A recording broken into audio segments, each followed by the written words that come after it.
Inggris lolos ke partai final Euro 2024 setelah tadi di partai semifinal ngalahin Belanda 2-1. Ada dua fun fact terkait partai semifinal Euro 2024. Yang pertama, tim yang bikin gol duluan di bawah menit 10 itu gugur semua. Sebelumnya ada Prancis lawan Spanyol. Prancis bikin gol duluan di menit 9. Endingnya Prancis gugur di partai semifinal Euro 2024. Yang kedua, tadi tuh Belanda bikin gol duluan di menit 7. Endingnya Belanda kalah sama Inggris 2-1 dan Belanda keok alias gugur di babak semifinal Euro 2024. Fun fact lainnya, pemain Inggris yang bikin gol tadi antara dia bikin gol, menit dia bikin gol sama nomor punggungnya ini matching.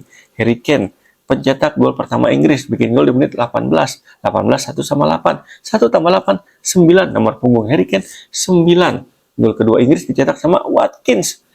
Watkins nomor punggungnya 19, dia bikin gol di menit 91 kalau dibalik 19. Tapi respect buat buat Southgate nih, biarpun dihujani sama badai kritik sepanjang pagelaran Euro 2024, tapi Southgate nunjukin kelasnya di partai semifinal tadi. Strategi dia ternyata gitu juga bikin Inggris tampil seperti tim yang haus gol, ya kan. Kita lihat aja tadi Inggris panjang pertandingan ini main ofensif, main terbuka, ya udah kayak Inggris sejatinya lah, ya kan. Sementara Belanda tadi bisa dibilang ini Belanda agak sedikit blunder di babak kedua. Karena apa? Karena Belanda cenderung lebih bertahan permainannya di babak kedua. Nah, endingnya Inggris bisa bikin gol di penghujung pertandingan. Dan Inggris di babak kedua ini lebih intens menekan pertahanan Belanda. Sementara Belanda ini bisa dibilang hanya sesekali untuk menyerang Inggris lewat skema serangan balik ataupun ya sesekali dia build up serangan dari belakang. Tapi sayang banget Belanda. Seandainya Belanda tadi ngeladenin permainan ofensif dan terbuka Inggris sepanjang 90 menit, gue optimis sih Belanda sebenarnya bisa aja menang tadi lawan Inggris. Tapi sayang, hasil akhir udah berbicara. Inggris yang main ofensif secara konsisten 2 babak, akhirnya keluar sebagai pemenang dan masuk ke partai final Euro 2024. Faktor lainnya yang bikin Inggris bisa menang lawan Belanda tadi adalah faktor Declan Rice. Menurut gue ya, ini Rice tadi tampil sangat oke banget loh. Menjadi jenderal lini tengah Inggris, dia bisa menjadi DMF, dia juga kadang bisa jadi IMF, kadang dia juga bisa memposisikan diri sebagai CMF. Ini Declan Rice di lini tengah benar-benar menguasai banget nih.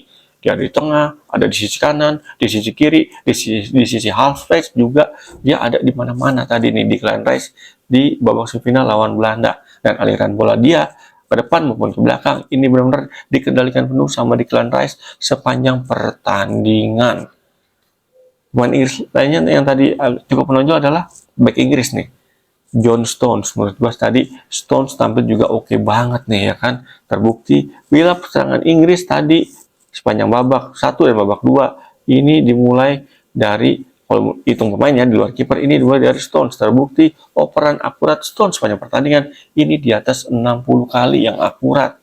Ini dahsyat banget buat ukuran back tengah. Ini artinya apa? Artinya build up serangan Inggris dari belakang ini berjalan efektif banget nih. Dan endingnya Inggris bisa menang 2-1 lawan Belanda tadi.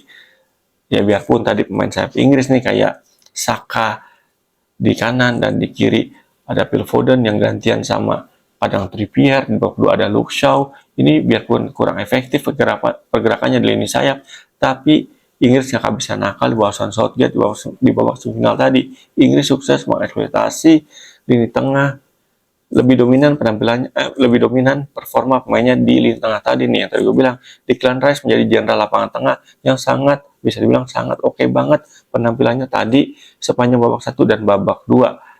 Bellingham juga gitu, biarpun nggak bikin gol, tapi pergerakan dia ini di sisi kiri dan tengah ini sering merepotkan lini pertahanan dari Belanda. Sebenarnya Inggris tadi menang 3-1 tuh seandainya Saka golnya nggak dianulir oleh VAR, ya, karena sebelum Saka menerima umpan, pemain yang umpannya udah offside duluan. Nah, menurut kalian gimana nih? Faktor apa lagi yang bikin Inggris tadi bisa menang lawan Belanda di babak semifinal? Tulis di kolom komentar. Thank you banget yang udah nonton konten gue Pundit Abangan dari awal sampai dengan habis.